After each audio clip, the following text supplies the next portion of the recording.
भारत का आर्थिक वातावरण। भारत एक कृषि प्रधान देश है। भारतीय अर्थव्यवस्था में कृषि का महत्वपूर्ण स्थान है। भारत की लगभग 52% जनसंख्या कृषि पर ही निर्भर है। भारत के सकल घरेलू उत्पाद में कृषि का योगदान लगभग 24% है। अनेक उद्योगों को कच्चा माल तथा गैर कृषि क्षेत्र के लिए बहुत सारी वस्तुओं को कृषि से ही प्राप्त होती है। भारत की खाद्यान्न की आवश्यकता भारत में उपजे अनाजों से पूर्ण रूप से पूर्ति होती है और कुछ अनाज निर्यात व्यापार के रूप में दूसरे देशों को कर दिया जाता है। भारतीय अर्थव्यवस्था में महत्वपूर्ण स्थान रखने वाली यहाँ की कृषि की मुख्य विशेषताएं निम्नलिखित हैं। पहला, आत्मनिर्वाह कृषि। भारतीय कृषि जीवन निर्वाह प्रकृति की है। भारत में जनसंख्या की अधिकता के कारण रोजगार की कमी है, जिससे यहाँ से के अधिकांश लोग कृषि कार्य में लगे हुए हैं और छोटे छोटे खेतों में अपने परिवार को चलाने लायक कृषि का कार्य करते हैं, अर्थात उत्पादन का उपभोग स्वयं ही कर लेते हैं। वास्तव में यह किसान कृषि इसी उद्देश्य से करते हैं कि कृषि उत्पादन से उसके परिवार का मूलभूत आवश्यकताओं की पूर्ति हो सके। इस कृषि से बचत अत्यंत निम्न है और निवेश में निम्न स्तर होने के कारण यहाँ के किसान इस कृषि से वाणिज्यीकरण की ओर ध्यान नहीं दे पाते हैं। दूसरा, जनसंख्या का दबाव। आजादी के बाद भारत की कृषि भूमि में मात्र 20% की वृद्धि हुई है, जबकि जनसंख्या की दृष्टि से ये लगभग 150% की वृद्धि हुई है। जनसंख्या की इस वृद्धि का दबाव भूमि पर ही पड़ता है। वर्तमान में भारत में प्रति व्यक्ति उपलब्ध भूमि 0.08 हेक्टेयर है, जो कि विश्व की तुलना में बहुत ही कम है। कृषि में निम्न उपज तथा रोजगार के अन्य अवसर की कमी के कारण कृषि भूमि पर जनसंख्या के दबाव की समस्या बढ़ती चली जा रही है, जो कि अत्यंत गंभीर समस्या है। तीसरा है पशु शक्ति की महत्ता। भारत में अनेक स्थानों पर खेतों को जोतने के लिए तथा खेतों के लिए सिंचाई के लिए जो जल कुओं से निकाला जाता है, उसके लिए पशुओं का उपयोग किया जाता है। हेक्टेयर तथा अन्य आधुनिक कृषि यंत्रों एवं उपकरणों के कार्य में कम उपयोग होने से यहाँ पर कृषि उत्पादन में भी बहुत कमी देखने को मिलती है। चौथा है मानसून पर निर्भरता। भारत की कृषि मानसूनी वर्षा पर निर्भर करती है, इसलिए भारतीय किसान को मानसून का जुआ भी कहते हैं। यहाँ मूल्य कृषि योग्य भूमि का 41% सिंचित क्षेत्र के अंतर्गत आता है। शेष कृषि क्षेत्र फसलों के उत्पादन के लिए मानसूनी वर्षा पर ही निर्भर रहता है। मानसूनी हवाओं के होने से जब वर्षा होती है तो उसके उपरांत कृषि कार्य प्रारंभ होता है। वर्षा समय से पहले या वर्षा समय के बाद या वर्षा की मात्रा में कमी या वर्षा की मात्रा में अधिकता होने के कारण कृषि उत्पादन में बहुत प्रभाव डालता है और कभी कभी सूखा या बाढ़ में बह जाना खेतों का हम लोग अक्सर सुनते ही हैं। पांचवा है सिंचाई का उपयोग। भारत में अधिकांश वर्षा काल में अर्थात जून से सितंबर महीने के मध्य दक्षिण पश्चिमी मानसूनी हवाओं द्वारा ही होती है। बाकी के महीनों में वर्षा नहीं होती और शुष्क रहता है। इन शुष्क महीनों में उत्पादन होने वाली फसलों को उगाने के लिए सिंचाई की आवश्यकता होती है। अतः जिन क्षेत्रों में सिंचाई की सुविधा उपलब्ध है वहां कृषि के कार्य किए जाते हैं, अन्यथा उन क्षेत्रों पर जहां सिंचाई की उपलब्धता नहीं हो पाती है वहां पर कृषि संभव नहीं हो पाता है। छठा, भारत के खेतों का आकार छोटा होना। जनसंख्या वृद्धि तथा परंपरागत कृषि व्यवस्था के कारण भारत में कृषि के लिए खेतों का आकार बहुत छोटा होता है तथा ये बिखरे हुए होते हैं। छोटे आकार होने के कारण किसान कृषि के लिए बड़े बड़े यंत्रों जैसे कि ट्रैक्टर, हार्वेस्टर का उपयोग नहीं कर पाते हैं या करने से कतराते हैं, जिससे कृषि में नई वैज्ञानिक विधियों एवं उन्नत बीजों का प्रयोग में रुचि नहीं ले पाते, जिससे कि अनाजों के उत्पादन में अत्यंत कमी देखने को मिलती है। सातवां, कीटनाशक एवं रासायनिक खादों का अनियंत्रित उपयोग। भारत के अधिकांश कृषक अर्थात किसान अशिक्षित हैं। उचित शिक्षा तथा कृषि में प्रशिक्षण के अभाव के कारण किसानों को रासायनिक खादों एवं कीटनाशक दवाओं को समयानुसार उचित मात्रा में प्रयोग की जानकारी नहीं है, जिससे वे उनका अनियंत्रित उपयोग करते हैं।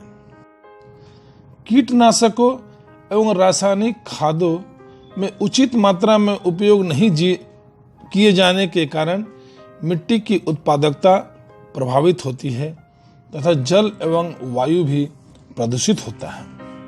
आठवां, चारा फसलों के उत्पादन का महत्व नहीं देना। जैसा कि हम जानते हैं कि भारत की जनसंख्या अधिक है, अर्थात भारतीय कृषि में खाद्यान्न फसलों को ही प्रमुखता दी जाती है और खाद्यान्न फसलों को ही उगाया जाता है, जिसके कारण यहाँ के किसान पशुओं के लिए चारा नहीं उगाते। विश्व के बहुत सारे देश जैसे कि संयुक्त राज्य अमेरिका, अर्जेंटीना आदि देश पशुओं के लिए पशुपालन हेतु कृषि का कार्य करते हैं, जबकि भारत में पशुओं को चारा के लिए कोई भी कृषि नहीं की जाती। भारत में विश्व में सबसे अधिक पशु पाए जाने के बावजूद भी यहाँ पशुओं की व्यवस्था ठीक नहीं है। नौवां, खाद्यान्न फसलों की विविधता। भारत एक विशाल देश है जहाँ उष्ण एवं शीतोष्ण दोनों ही कटिबंध स्थित है। इसके प्रभाव से भारत में शीत एवं ग्रीष्म ऋतुएं पाई जाती हैं। भारत की विशालता के कारण यहाँ के भौतिक बनावट में विविधता देखने को मिलती है। विभिन्न क्षेत्रों में पाए जाने वाली मिट्टियों में भी भिन्नताएं देखने को मिलती हैं तथा वर्षा के वितरण में भी बहुत असमानताएं देखने को मिलती हैं। भारत के विभिन्न प्रकार के खाद्य फसलें उगाई जाती हैं, क्योंकि इतनी सारी विभिन्नताओं में फसलों के उत्पादन में भी विभिन्नताएं देखने को मिलती हैं। ऋतु विशेष में उत्पादन होने वाली अलग अलग खाद्यान्न फसलें हैं। कम तापमान एवं कम वर्षा वाली फसलें जैसे गेहूं, जौ, चना, मटर, सरसों आदि शीत ऋतु में उगाई जाती है, जबकि उष्ण आर्द्र जलवायु वाली फसलें जैसे कि धान, ज्वार, बाजरा, मक्का आदि ग्रीष्म ऋतु में ग्रीष्मकाल के समय उगाई जाती है। भारत की अर्थव्यवस्था का मूल आधार कृषि है। देश की लगभग 65% जनसंख्या का मुख्य उद्यम कृषि है तथा इससे हमारे राष्ट्रीय आय का 24% भाग प्राप्त होता है। कृषि से हमें भोजन के लिए अन्न तथा कृषि पर आधारित उद्योग के लिए कच्चा माल प्राप्त होता है। भारत का कुल क्षेत्रफल 32.88 करोड़ हेक्टेयर है, जिसमें 19.5 करोड़ हेक्टेयर भूमि कृषि योग्य है। इसमें भी 17.11 करोड़ हेक्टेयर भूमि पर ही कृषि कार्य होता है। भारतीय कृषि की एक महत्वपूर्ण विशेषता यह है कि यहाँ कृषि योग्य भूमि के लगभग 66% भाग पर खाद्य फसलों की कृषि की जाती है, जिसमें चावल और गेहूं प्रमुख हैं।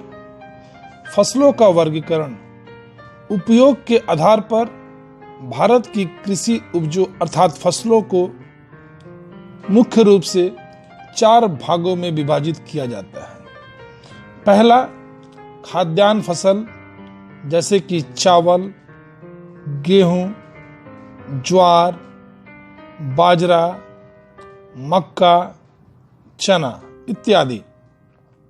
दूसरा, पेय फसल जैसे कि चाय और कहवा। तीसरा, व्यावसायिक फसलें जैसे कि कपास, जूट, चाय, कहवा, गन्ना, तिलहन इत्यादि। इनका उत्पादन औद्योगिक कार्यों के लिए किया जाता है, अर्थात ये कच्चे माल उद्योगों में इस्तेमाल किया जाता है। चौथा, रेशेदार फसल जैसे कि कपास और जूट। फसलों को बोने एवं काटने के समय के आधार पर भारत की फसलों को मुख्य रूप से 3 भागों में बांटा जाता है: खरीफ, रबी और जायद। खरीफ ये फसल वर्षा ऋतु के आरंभ में बोई जाती है और वर्षा ऋतु के समाप्ति के बाद काट ली जाती है, जैसे कि धान, मक्का, ज्वार, बाजरा तथा जूट इत्यादि। रबी की फसल ये फसलें जाड़े में बोई जाती हैं तथा गर्मी के आरंभ में अर्थात मार्च अप्रैल में काट ली जाती हैं, जैसे गेहूं, जौ, चना, मटर इत्यादि। तीसरा, जायद फसल ये फसलें ग्रीष्म ऋतु या वसंत ऋतु के आरंभ में बोई जाती हैं तथा ग्रीष्म ऋतु के अंत में ही वर्षा ऋतु के आरंभ होने से पहले काट ली जाती हैं, जैसे खरबूज, तरबूज, सब्जियां, ककड़ी, मूंग, उड़द, मेथी इत्यादि। आशा करते हैं कि आप लोग भारत के आर्थिक वातावरण के बारे में समझ गए होंगे। अब हम भारत के मुख्य जो ये 4 फसलों के बारे में मैं अभी बताया, खाद्यान्न फसल, पेय फसल, व्यावसायिक फसल और रेशेदार फसल, इसके बारे में इसमें उत्पादन होने वाले और कौन कौन से फसल के लिए कौन कौन सी मूलभूत भौतिक अवस्थाएं पाई जाती हैं, वे हम जानेंगे अगले वीडियो में। आशा करते हैं कि ये वीडियो आप लोगों को अच्छा लगा होगा। अब हम अगले वीडियो में मिलते हैं। आप लोगों को अगर ये वीडियो अच्छा लगा हो तो इस वीडियो को लाइक ज़रूर करें और मेरे इस चैनल को सब्सक्राइब भी ज़रूर करें।